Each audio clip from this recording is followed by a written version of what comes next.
En el Evangelio según Lucas, el Evangelio según Lucas, vamos a leer el capítulo 2, Lucas capítulo 2, comenzando la lectura en el versículo 8. Lucas 2, versículo 8. Dice, había pastores en la misma región que velaban y guardaban las vigilias de la noche sobre su rebaño, y aquí se les presentó un ángel del Señor, y la gloria del Señor los rodeó de resplandor, y tuvieron gran temor. Pero el ángel les dijo, no temáis, porque he aquí os doy nuevas de gran gozo, que será para todo el pueblo, que os ha nacido hoy en la ciudad de David un Salvador, que es Cristo el Señor. Esto os servirá de señal. Hallaréis al niño envuelto en pañales, acostado en un pesebre. Y repentinamente apareció con el ángel una multitud de las huestes celestiales que alababan a Dios y decían, Gloria a Dios en las alturas y en la tierra paz, buena voluntad para con los hombres.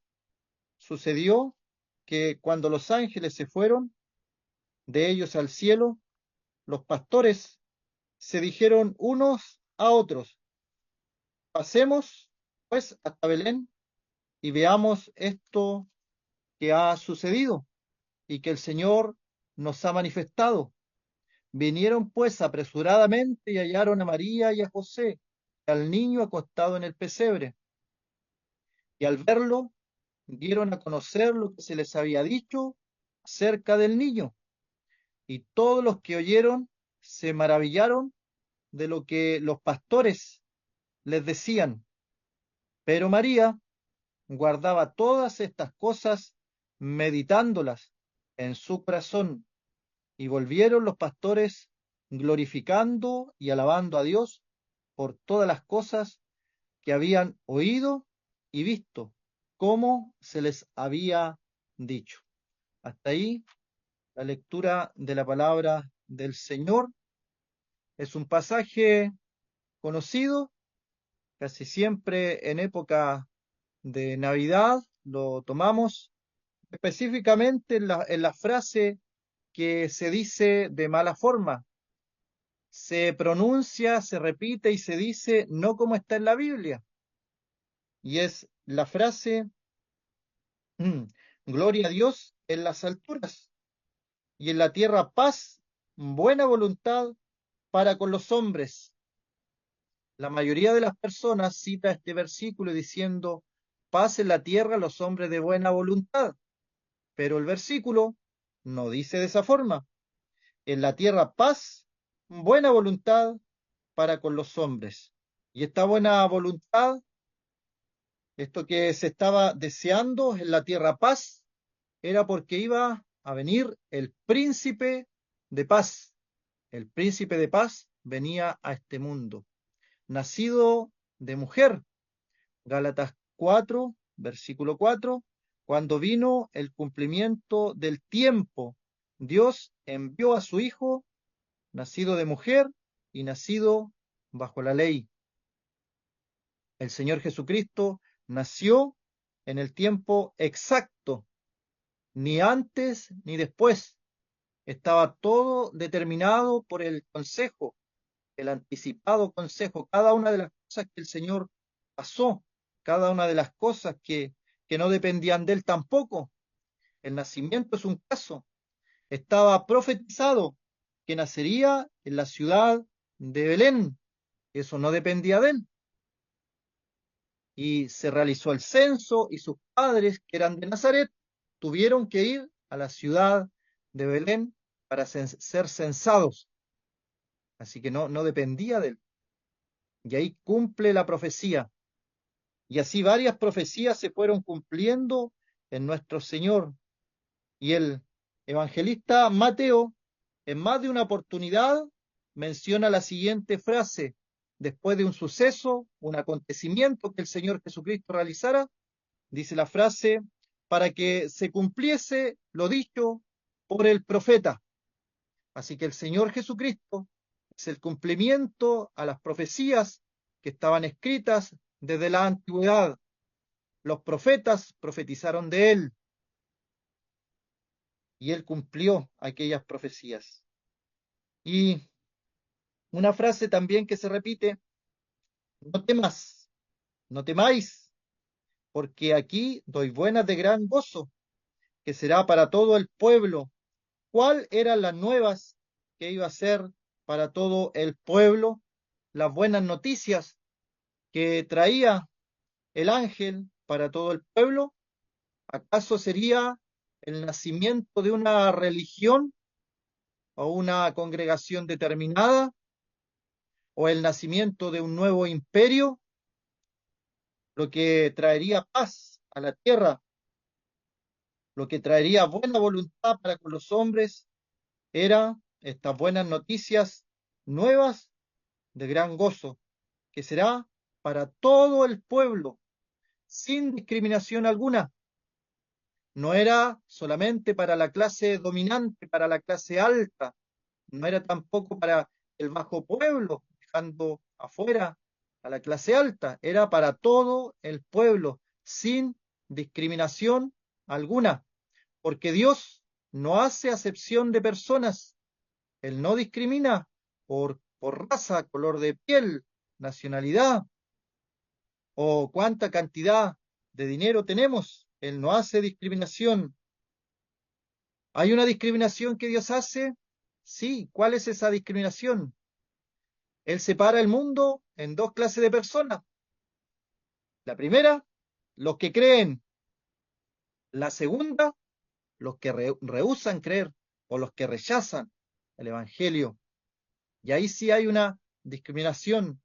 Personas que creen van al cielo, tienen vida eterna, tienen perdón de pecados y una novedad de vida. Los que creen en el Señor Jesucristo como su Salvador personal. Pero ¿qué pasa con los que no creen? Los que no creen se quedarán en el arrebatamiento de la iglesia. Los que no creen no tienen perdón de pecados. Los que no creen están bajo la ira de Dios. Los que no creen están en una expectativa de condenación. Y los que no creen tienen un fin eterno. Y ese fin lo dice el Apocalipsis, que será llama de fuego y el lugar llamado infierno.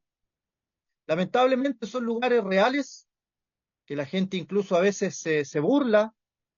Una vez un humorista burlándose dijo, yo voy a ir al infierno y me voy a divertir, no sabiendo lo que decía o lo que significaban sus palabras. Es que no es cosa liviana hablar de ese lugar del infierno. Quisiéramos que no existiera ese lugar, porque hay familiares nuestros que han partido de este mundo y se han ido a ese lugar y escuchamos cuando están velando tu cuerpo y dicen algunos, Él está en un lugar mejor. Y nosotros por la palabra sabemos que no están en un lugar mejor. Está descansando en paz, dice otro. Pero nosotros por la palabra de Dios sabemos que nuestro familiar no está descansando en paz. Porque en vida no reconoció al Señor como su Salvador personal. Porque en vida no tuvo la confesión de fe. No dijo que Jesucristo era su Señor y Salvador. Y ante la palabra de Dios no podemos contradecirla, aunque quisiéramos. Si alguien en esta vida rechaza el mensaje de salvación, lamentablemente su lugar seguro es el infierno, la condenación eterna. Pero el día más glorioso, donde el ángel dicen, no teman, porque aquí os doy nuevas de gran gozo, una buena noticia para todos, sin discriminación alguna. ¿Y cuál es esa buena noticia? Que nació en ese día, en la ciudad de David, un lugar específico, cumpliendo las profecías, había nacido un Salvador. No dice una salvadora, un Salvador. No dice una mediadora, como muchos creen, dice un Salvador, porque hay un solo Dios y un solo mediador entre Dios y los hombres, Jesucristo, hombre, dice Pablo a Timoteo. Y aquí dice, ha nacido hoy en la ciudad de David un Salvador, un Salvador. Y se nos especifica quién es este Salvador. Dice que es Cristo el Señor. La palabra Cristo significa Mesías, ungido. Los judíos utilizaban la palabra Mesías. Ellos esperaban al Mesías. Ellos sabían dónde iban a ser el Mesías. Porque cuando llegan los magos de Oriente y se encuentran con Herodes, hacen las consultas, dónde iban a ser el rey, el Mesías, y luego de hechas las consultas, se sabe que van a ser en Belén de Judá. O sea que no era por ignorancia, sabían por las profecías dónde iban a ser el Mesías, el Salvador, el ungido. Y Herodes, obviamente, con otras intenciones, le dice a los magos, vayan, cuando lo encuentren, ustedes vienen y me dicen para que también yo vaya y le adore, sabiendo que él, por la intención de su corazón, lo que iba a hacer después con esa matanza que realizó a los niños menores de 2 años allí en Belén. Esto servirá por señal. Hallaréis al niño envuelto en pañales, acostado en un pesebre. El Señor, en humildad, nació en un lugar así, en un pesebre. Si nos hubieran dado a nosotros elegir dónde quisiéramos nacer, ¿acaso hubiéramos elegido un pesebre? ¿Acaso en nuestro interior no pensamos si nos hubieran preguntado y hubiéramos elegido Roma, por ejemplo, el centro de todo el imperio, o hubiéramos elegido un palacio para nacer si hubiera sido nuestra elección? El Señor nació de forma humilde, en un pesebre, y nace el Salvador del mundo, que es Cristo, y agrega el Señor. Y nuestro Señor Jesucristo vino al mundo para salvar a los pecadores. El Señor Jesucristo padeció por nosotros, murió en la cruz del Calvario para pagar nuestros pecados, para pagar nuestra deuda que teníamos nosotros con Dios, para que los que creen en Cristo podamos decir, ninguna condenación hay para los que están en Cristo Jesús. Él se muestra a sí mismo como el Señor, el Señor. Y si alguno cree en el Señor Jesucristo, obviamente debe seguir sus mandamientos, porque Él ha dejado pisada para que sigamos su ejemplo. Y le decimos, Señor, tenemos que hacer lo que Él ha dicho, si no, habría una contradicción allí. Llamarle Señor y no hacer lo que nuestro Señor está diciendo. Pero ¿cuál es el primer paso? Reconocerle, obviamente, como Salvador.